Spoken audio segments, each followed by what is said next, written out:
Students, आज हम discuss करने जा रहे हैं इंटरफेरेंस इन थिन फिल्म। थिन फिल्म में इंटरफेरेंस किस तरीके से होगा। तो थिन फिल्म में जो इंटरफेरेंस होता है उसके लिए कुछ कंडीशंस दी गई हैं। तो उन कंडीशंस में से जो पहली कंडीशन है वो है आपकी फेज डिफरेंस वाली कंडीशन। फेज डिफरेंस जो है रिफ्लेक्टेड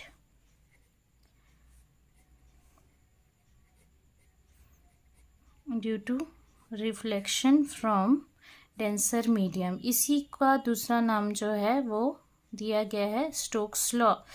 इसके पहले आप interference due to division of amplitude ज़रूर से एक बार देख लें और उसके बाद ही इसको देखें, क्योंकि डिवीजन ऑफ एम्पलीट्यूड ही कर रहे हैं हम थिन फिल्म में। तो स्टोक्स लॉ आपका ये कहता है कि जो लाइट रे है वो अगर रेयरर मीडियम से आ रही है, ठीक है, रेयरर मीडियम से आ रही है और वो टकराती है, रिफ्लेक्ट होती है डेंसर मीडियम के सरफेस से, तो फिर एक एडिशनल फेज पाई उसमें ऐड हो जाता है।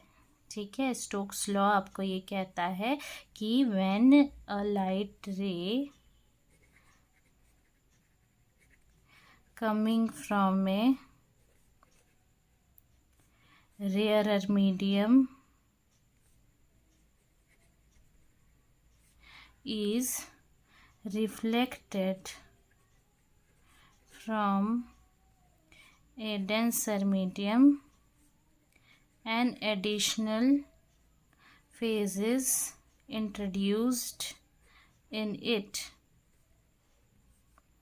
पाई भी लिख सकते हैं यहाँ, introduced in it।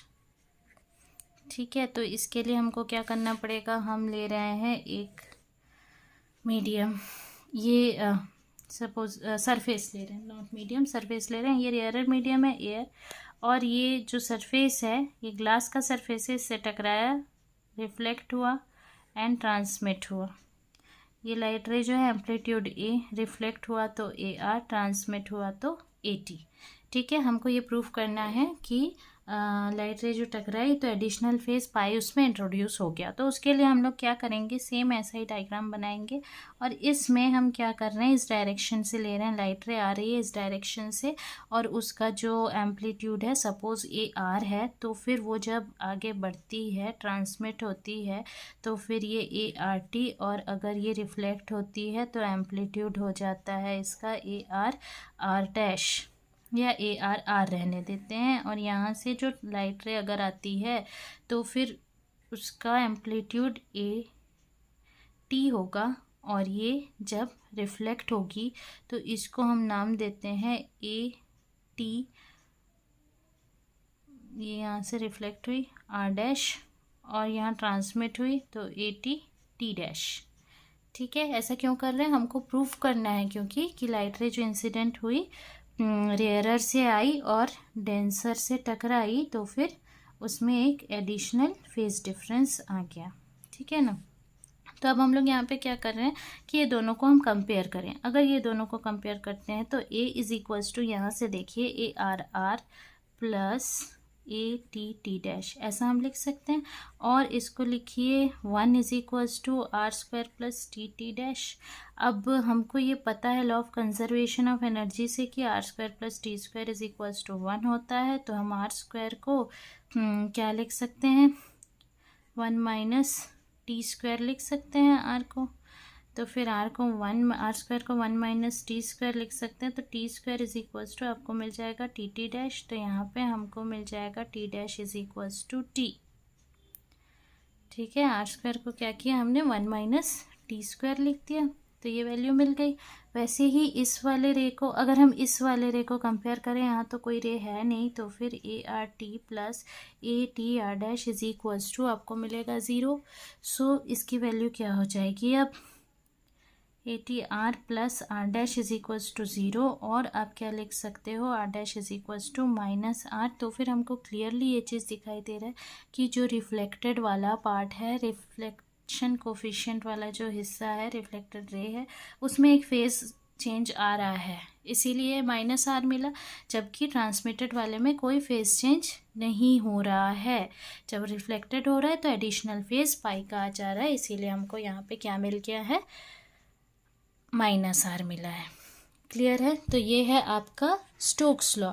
अब हम यहाँ पर निकालेंगे पाथ डिफरेंस। पाथ डिफरेंस निकालेंगे between the coherent raise.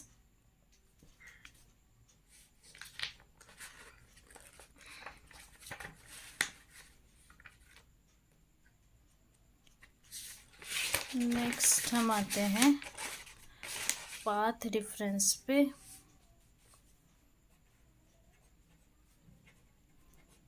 Path difference कैसे निकालेंगे? सबसे पहले इसके लिए हम डायग्राम बनाते हैं। ये कुछ इस तरीके से, जो अभी बनाया था सेम वैसा ही डायग्राम बना रहे हैं हम, लेकिन उसमें थोड़ा सा एक्स्ट्रा हमको वर्क करना पड़ेगा। ये लाइट रे इंसिडेंट हो रही है, रिफ्लेक्टेड हुई, ट्रांसमिटेड हुई, देन ये नीचे जो सरफेस है उससे भी टकराई और फिर ये रिफ्लेक्ट हुई, फिर आगे जाके ट्रांसमिट हो गई। ये है A, this is B, C, D, E and G.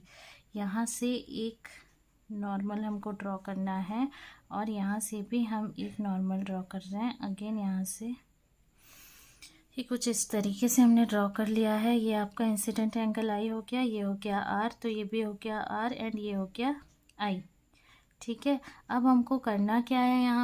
यहाँ पर हमको निकालना है पाथ डिफरेंस। कुछ नाम दे देते हैं। ये हो गया आपका एन, ये है एन डैश, ये है आपका M and this is M dash. तो पाथ डिफरेंस निकालने के लिए हमको क्या करना रहता है? पाथ देखना है। सबसे पहले तो ये लाइट रे जो आ रही है यहाँ से, ये ए बी है जो दो भाग में बटी, बी सी और बी डी। ठीक है, बी डी जो है आगे बढ़ के बी डी ई हुआ, तो इसका मतलब ये B D plus D E जो है वो बी सी प्लस ई जी होना चाहिए। यानी बी सी जो है वो कभी बी डी था के बराबर था। ठीक है ना? तो हम पाथ डिफरेंस डेल्टा को कैसे लिख सकते हैं?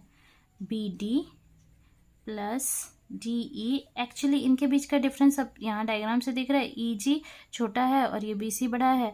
तो अगर मैं इसमें से इसको माइनस करती हूँ तो मुझे बी एन मिलेगा। तो मैं ये लिख सकती हूँ B D plus D E minus B N. लेकिन यहाँ पे एक प्रॉब्लम है, B D plus D E जो है वो फ्लेम के अंदर है और बी एन जो है वो एयर में है। तो हम क्या करेंगे, इसमें रिफ्रैक्टिव इंडेक्स म्यू को मल्टीपल कर देंगे तो दोनों अब बराबर मीडियम में आ गए हैं। अब हम लोग को क्या करना है, ये सारी वैल्यूज़ निकालनी है और सिंपली सब्स्टिट्यूट कर देना है। तो उसके लिए हम लोग क्या करेंगे, सबसे पहले लेंगे triangle B D N dash, B D N dash. ये जो ट्रायंगल है इसमें हमको कौन सी वैल्यू निकालनी है? हम निकालते हैं cos R is equals to D N dash by B D. D N dash है आपका टी के बराबर, और यहाँ पे मैं लिख सकती हूँ sec R is equals to B D by D N dash, क्योंकि हमको बी डी की वैल्यू चाहिए इसीलिए। तो B D is equals to हो जाएगा आपका टी सेक आर। ये वैल्यू आपको यहाँ से मिल जाएगी। अब आपको जाना है ट्रायंगल बी ई एन में, बी ई एन। ठीक है, इस ट्रायंगल में आपको निकालना है sine I which is equals to B N upon B E, और आप लिख सकते हैं B N is equals to B E sine I. और साथ में बी ई जो है उसको मैं ये लिख सकती हूँ कि ये 2 टाइम्स बी एन डैश है, तो this is 2 times B N dash. अब बी एन डैश निकालने के लिए एक काम करते हैं, हम यहाँ से कॉस आर निकाल चुके हैं, यहाँ से साइन आर भी निकालते हैं। Triangle B D N dash में आप क्या करेंगे, यहाँ पे निकालेंगे साइन आर। तो sine R is equals to आपका हो जाएगा B N dash by B D, और नहीं साइन आर है, ये कॉस आर है, तो टेन आर की वैल्यू आपको मिल जाएगी B N dash by D N dash. और आप लिख सकते हैं B N dash is equals to D N dash ten R. ये लिख सकते हैं B N dash is equals to D N dash ten R. अब डी एन डैश जो है वो है आपका टी के बराबर, तो ये हो गया टी टेन आर।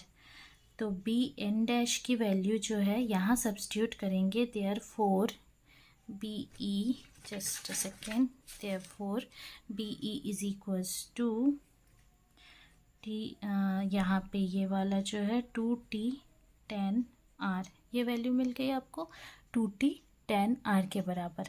तो अब आप बी एन को लिख सकते हैं B N is equals to आपका था बी ई साइन आई, तो 2t tan r साइन आई, ऐसा लिख सकते हैं। तो अब ये सारे वैल्यूज़ उठा करके हम डेल में सब्स्टिट्यूट करते हैं। B D plus D E, B D और डी ई दोनों तो ऑलमोस्ट क्या इक्वल ही हैं, तो 2 टाइम्स बी डी लिख सकते हैं उसको, 2 times B D into mu भी रहेगा माइनस बी एन, तो this is equals to 2 mu T, mu B D की value T sec R minus B N है 2t tan r साइन आई। इसको जब हम सॉल्व करें,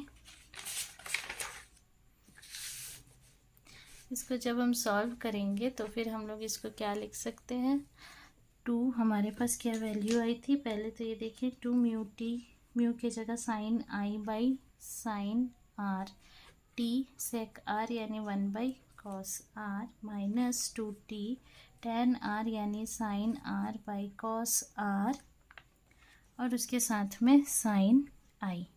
यह क्या कॉमन क्या निकालें यहाँ से हम लोग कॉमन निकाल सकते हैं, 2t कॉमन निकल जाएगा, साइन आई कॉस आर ये निकल जाएगा, तो 1 sine R minus sine R, यानी this will be equal to 2t sine I by cos R और 1 माइनस साइन स्क्वायर आर, यानी ये बचेगा कॉस स्क्वायर आर, तो 2t साइन आई, ये बचा कॉस स्क्वायर आर, तो कॉस स्क्वायर आर यानी यहाँ पे बाई एक साइन आर भी बचेगा, sine I by sine R, और एक कॉस आर बचेगा, तो 2 म्यू टी कॉस आर, ये वैल्यू किसकी हो गई आपकी, डेल्टा की। ये मिल गया आपको पाथ डिफरेंस।